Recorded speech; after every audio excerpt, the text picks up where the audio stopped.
Salut à tous et bienvenue dans cette nouvelle vidéo.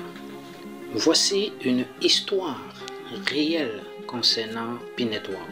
Une histoire qui devrait vous édifier à propos des comportements d'investisseurs crypto, tout en vous enseignant et en vous donnant des leçons devant vous aider à sécuriser vos actifs et vos profits.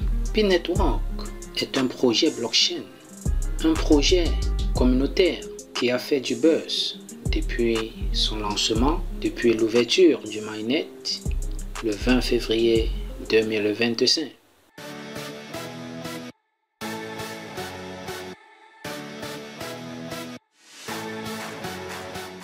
Il s'appelle Wanka, un pionnier vietnamien qui a commencé à miner Pi depuis 2022.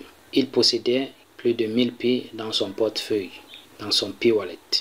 En outre, Wanka, pionnier vietnamien, a dépensé plus de 5000 $ pour acheter les jetons de Pi lorsque le prix était à 1,9 $ après son lancement, car il pensait que P-Network augmenterait en valeur.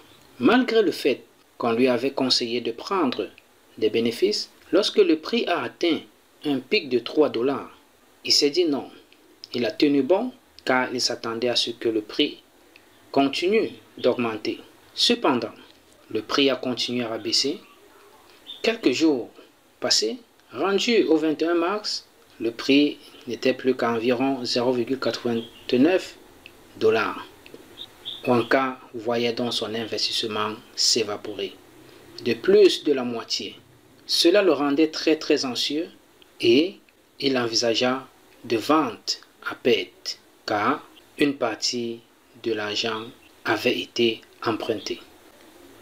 Leçon numéro 1. N'empruntez jamais de l'argent. Je réitère bien, n'empruntez jamais de l'argent pour effectuer un investissement crypto, pour investir dans un objet volatile comme la crypto-monnaie. Parce qu'à tout moment, le pire peut arriver. Vous avez la possibilité de gagner, comme vous avez la possibilité également de perdre lorsque vous ne connaissez pas les méandres du secteur crypto. Voilà, Wanka a donc eu une très belle leçon qui devrait également vous édifier. Lorsque vous investissez dans un actif crypto, prenez vos bénéfices lorsque la valeur a augmenté. Parce que la crypto-monnaie est toujours, pour la plupart du temps, volatile. Ça grimpe, ça descend, ça remonte, etc. Un autre investisseur, il s'appelle Levi, toujours pionnier vietnamien, exprime sa déception après avoir invité des amis à le rejoindre pendant 3 ans, minant depuis 2022. Il a fait migrer plus de 5000 Pi dans son wallet P-Network et espère au moins que Pi atteindra ou vaudra des dizaines de dollars.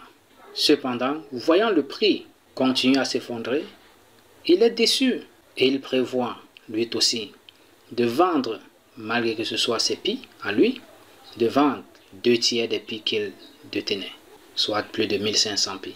Sur les réseaux sociaux, de nombreuses autres personnes ont partagé leur déception car le prix n'était pas celui attendu.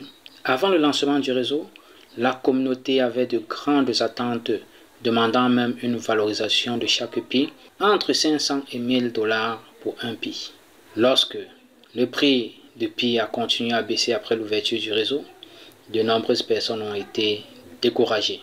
De nombreuses, mais pas tous. Il y a des gens qui croient toujours au projet, qui ont décidé de ne pas vendre leur Pi, qui espèrent à une remontée fulminante du jeton Pi.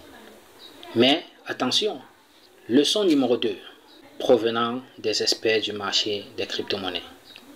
P-Network présente des caractéristiques similaires au projet de pièces mêmes, c'est-à-dire des mêmes coins, ce qui le rend vulnérable aux situations de pompage et de vidage.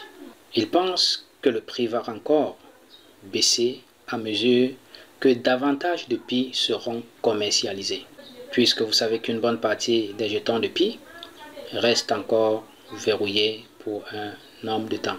Lorsque ces jetons vont être libérés, bon nombre d'investisseurs, bon nombre de pionniers se régaleront en vendant nécessairement leurs jetons de Pi ou bien une bonne partie des jetons, ce qui aura pour conséquence de faire baisser davantage le prix.